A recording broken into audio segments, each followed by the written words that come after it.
Brooks. Brian Brooks, the acting US Comptroller of the Currency, joins us now. Brian, fantastic to have you with us. I'm really excited to have you on. You sort of have a 21st century view of what the banking sector should look like. And I said it's raising a few eyebrows. It's raising a few more. Give me a sense of what your vision is. Well, Julia, thanks so much for having me. And these are really important questions to ask in a time like this. You know, this is a time when Americans are depending on their banking system more than they ever have before. When we made a decision collectively in this country to shut down the economy very broadly back in March, we depended on the banks to deliver benefit payments in the form of paycheck protection program loans and checks sent from the Treasury Department. And the problem is we were sending those across 19th century banking rails. Many people said that it took days or sometimes weeks to receive their payments. And my vision is that we need to get to a place in this country where payments can be transmitted virtually instantaneously, where errors can be eliminated. And it turns out technology exists today that can help us do that. So we need to get there, I think, sooner rather than later. You've talked about a new payments charter. What does that mean? And what is the technology that we have today that exists that circumvents, to your point, the 19th century rails that the train has been running on so far? Well, it's really interesting, Julia. If you look at the payments business over the last 30 years, there was a time when all payments happened through the banking system. And in the last 10 or 15 years, with the rise of fintech, largely dominated by a bunch of Silicon Valley firms, it turns out that technologies exist, whether they're based on blockchain or other kinds of networks, that allow payments to go much faster. And as a result of that, what's happened in this country is that millions and millions of daily payments no longer are principally processed by banks.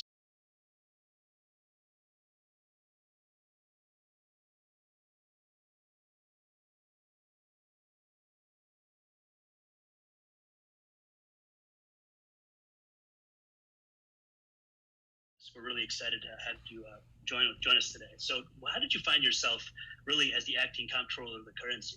And maybe you could just give us an overview of your origin story.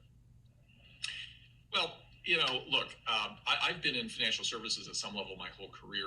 And one thing I've seen just in the course of my kind of professional lifetime is over time, consumer preferences change and the technology changes, and then eventually institutions have to change with it or die. And so, you know, having come out of a normal banking legal practice long ago, I found myself at one point running a bank, and then I found myself investing in fintech companies. And then I discovered crypto, all of which is about sort of the evolution toward the future, right? And so, you know, banks have been our financial intermediaries for hundreds and hundreds of years, but they weren't created the way they are now, and they don't have to be the way they are now forever. So the way I would talk about crypto is really about the future of money. Money transacts through a financial services system that I regulate, and the historical way we had a financial services system was through banks. One of the things I'm really focused on here, and I know we'll talk more about that, is the idea that, you know, banks and the concept of what a bank is has to evolve to meet the times. And I think crypto came about at a certain moment in time for a reason. You know, it happened just as the financial crisis was unfolding, just as there was the first inkling of a lack of confidence in fiat money, not just in the US, but around the world. And while the great news is that the US economy remains strong and that the US dollar remains kind of the central reserve currency of the world, there are more reasons than ever to believe that money has to evolve in a bunch of different ways. That's what crypto is all about. So I've been working on the evolution of financial services my whole career. Crypto was kind of the apotheosis of that. And the fact that now I get to sort of oversee the system that one day will include crypto is pretty exciting for me. And the fact that now I get to sort of oversee the system that one day will include crypto is pretty exciting for me.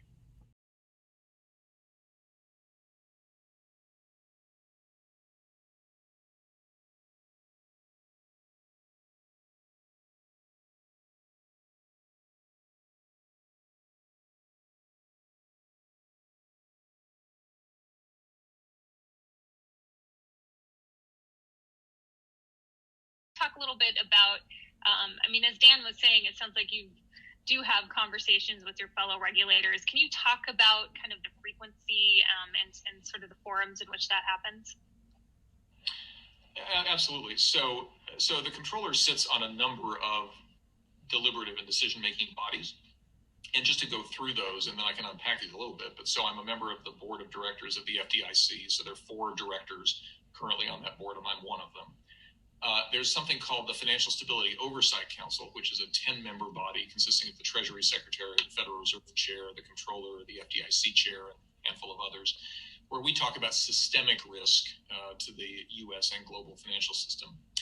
I'm a member of President's Working Group on Financial Markets, which is a slightly different and smaller group of people who talk about markets issues, and particularly international markets issues. And then I'm also a member of a group called the International Heads of Supervision, which is a subset of the G20, which basically are the banking regulators of the United States and the other major industrialized nations, who get together on a monthly basis to talk about global regulatory issues, things relating to Basel, capital standards, things relating to money laundering issues on a global basis, those kinds of things. So the office has a lot of scope and scale, which is why I say I don't ever want to hear another story about the obscure agency here. This is, in my view, really, ever since I was a young lawyer, probably the most important agency in finance because of the things I just mentioned. But the point is, a lot of those things have the potential to touch crypto-related projects. So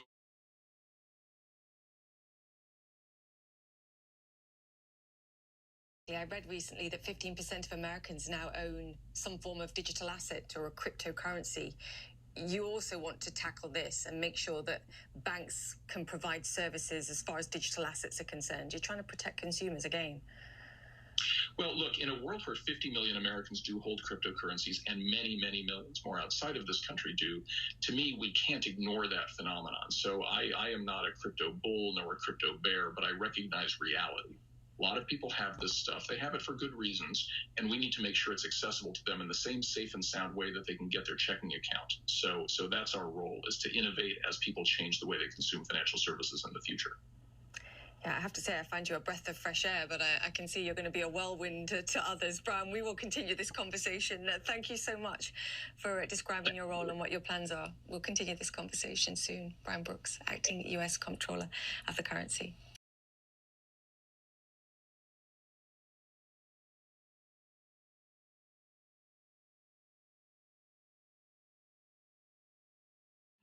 Remember, the good thing about crypto is nobody has power over it. That's the whole point of crypto. I know that's why we're all here, and I respect that fact a lot.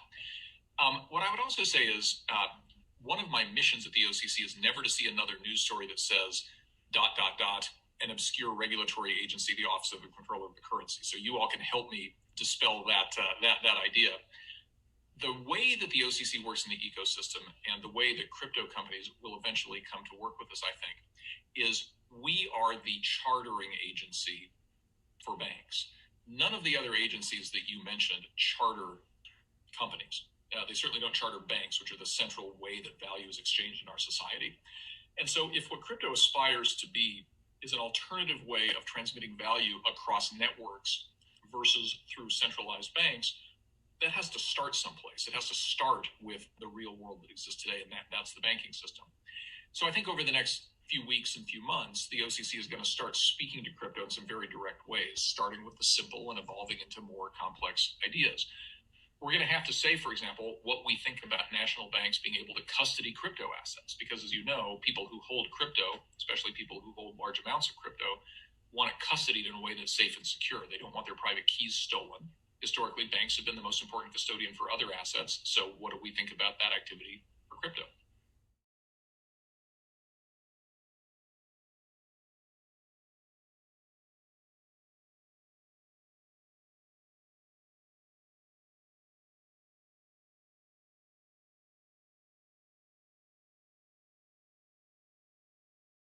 The banks are the delivery system for all of the COVID rescue packages out there, the Paycheck Protection Program loans, the Main Street Liquidity Facility loans. You're going out to mid-sized businesses and all of the rest. All of that flows through the banking system, at least for the moment, before crypto matures to a point where that can be the delivery system.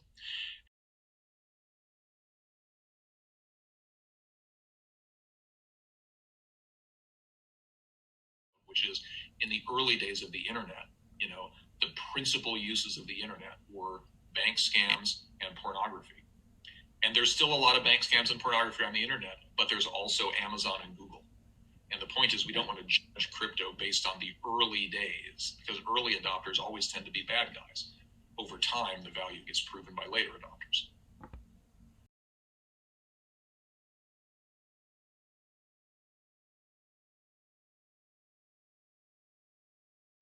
In terms of saying what a bank is, I would just say a lot of stuff that people do on crypto looks a lot like a lot of things that people historically have done with banks, right? They borrow, they save, sometimes they spend.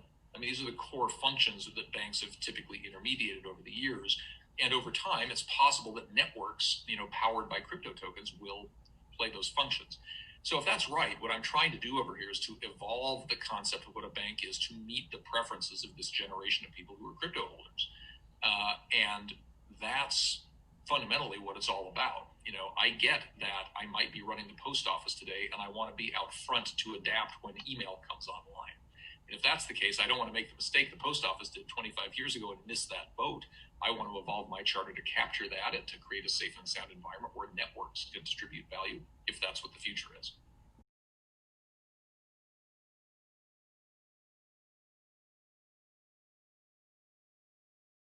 The dollar has been the reserve currency for a long period of time, not because it's necessarily better or easier to use or anything. It's the most liquid currency because of a set of historical anomalies that happened sometime between the end of World War II and the mid-50s.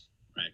And the world we live in isn't that world anymore. So the dollar is still the reserve currency, but only because we're still running on that history.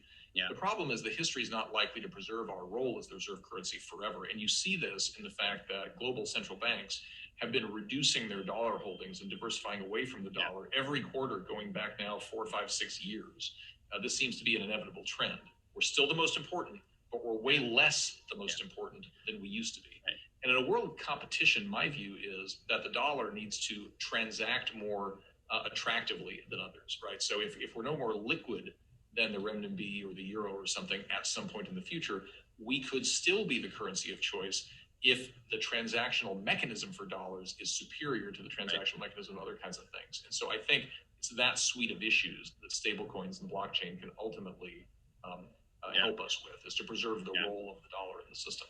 Yeah, we sort of have this superstructure that got created, definitely pre-internet, and we've sort of seen electronic money, evolve in different ways, and now you have the superstructure of the internet, and you have, obviously the dollar as this preeminent reserve currency, and so it's sort of like, how do you turbocharge that? How do you put those together, and just give the dollar, the superpowers of the internet? That's right, exactly. We used to call it the programmable dollar. The stable coin was to the dollar what email was to the letter. You're still typing, you're still sending information. Man, it's faster, and you can attach videos, copy multiple people, and it's free. Right. I mean, this is the whole story of the internet, right? It sort of took things that were, slow and expensive and proprietary, and oftentimes, tied down to one either company or country or whatever, and then it sort of made them ubiquitous, open, interoperable, global, free, frictionless, etc. And so we have that with digital content. We have that with digital communications. We obviously need that with digital money as well. And last question here. You have seen a lot of evolution in this space. You see the pace of change. You see kind of the fundamentals of the transformation that's possible. Just for a moment, step back. Where do you see all this in 3 to 5 years, and how, in that time frame, how can this lead to very durable improvements in the U.S. financial system? Well, so 3 to 5 years is tricky. If you'd said 30 years, I think I'd give you a more accurate vision. I think 3 to 5 years has a lot of dependencies on, does our economy reopen in the next 6 months? What happens with the presidential election? What happens with China on various immediate issues of national security? So, but what I would say is, if you kind of assume a steady state on all of those things, what I think will happen is 3 to 5 years from now, I think banks will be connecting to blockchains the same way that they connect to SWIFT and ACH and other networks, Right. Once they do that, the nature of banking will begin to change, because while banking will always, I believe, be the key on-ramp and the key value-add service provider people's financial services lives, they will not be the bottleneck of the transaction of financial services. Instead, they will be nodes on a network along with a lot of other nodes, many of which won't be banks. And that will really change, I think, and allow banks to focus on what they're best at and what we really need them to do. So I think that will happen for sure.